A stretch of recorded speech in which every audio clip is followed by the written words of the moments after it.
senantiasa memberikan susu kepada keduanya sebelum keluarga yang lain minum susu. Dia sudah menikah, dia punya istri, punya anak.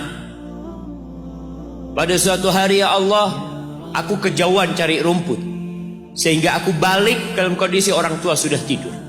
Maka aku pereskan susu buat keduanya, ya Allah. Allah tahu, tapi dia mau cerita sama Allah. Dia ingin tawasul dengan amal soleh dia. Lalu aku taruh di wadah. Aku datang ke bapak ibuku, mereka tidur. Maka aku berdiri di hadapan kedua. Jamaah, bukankah bisa dia taruh di sebelah meja ibunya susu itu? Dia ambilkan meja, taruh di sana, dia bisa tidur. Dia sudah berbakti sama orang tuanya dengan seperti itu. Tapi anak ini tidak. Aku berdiri, ya Allah, aku gak ingin membangunkan keduanya. Dan aku terus berdiri, aku pegang itu susunya. Sampai mau subuh bangun, aku serahkan kepada kedua. Anak-anaknya nangis minta susu.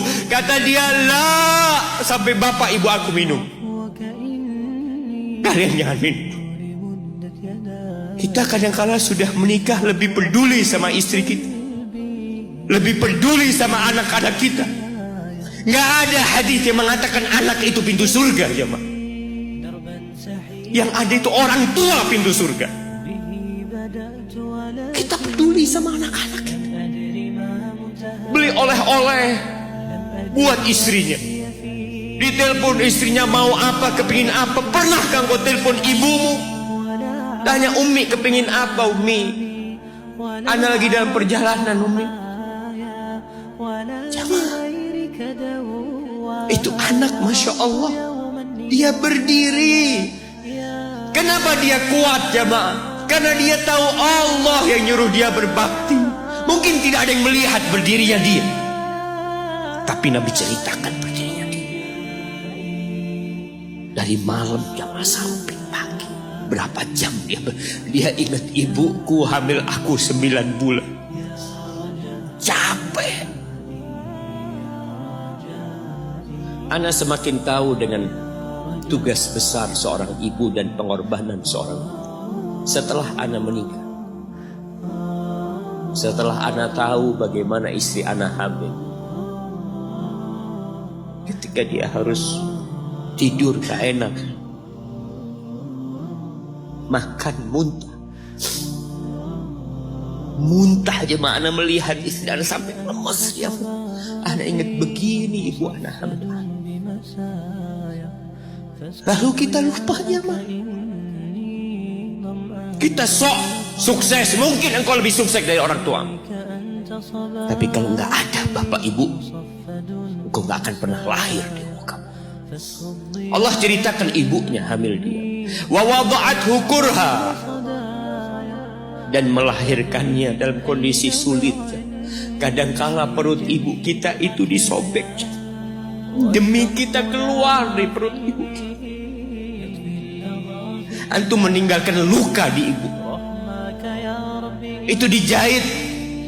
Kalau antum anak ketiga, Allahu Akbar, berapa kali dibelah perut ibu kita aja.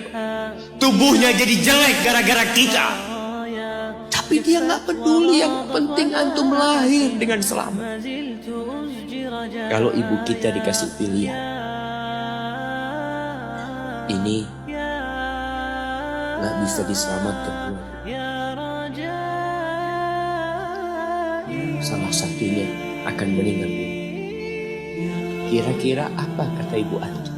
Iya, gak apa-apa dok, selamatkan bayinya dok. Gak apa-apa dok, biar dia lahir dok. Subhanallah. Berapa banyak ibu yang meninggal dunia ketika dia melahirkan anak. Wa hamluhu wa fisaluhu 30 syahra. Hamilnya dan menyusuinya itu 30 bulan. Artinya bukan ketika antum lahir selesai lelahnya ibu kita. Memang ketika antum lahir dengan selamat, Allahu Akbar, ibu itu lupa dengan rasa sakit dia 9 bulan. Ibu itu lupa dengan jeritan dia mengeluarkan kita ketika kesakitan. Itu lupa. Dia tersenyum, dia bawa anaknya, ditaruh di dadanya. Allahu Akbar. Kalaupun ada air mata yang menetes, Itu air mata kebahagiaan orang tua dengan hadirnya kita di muka bumi ini. Lalu kita bisa berjalan. Kita nggak bisa apa-apa lahir. Allah rekam kebaikan ibu kita.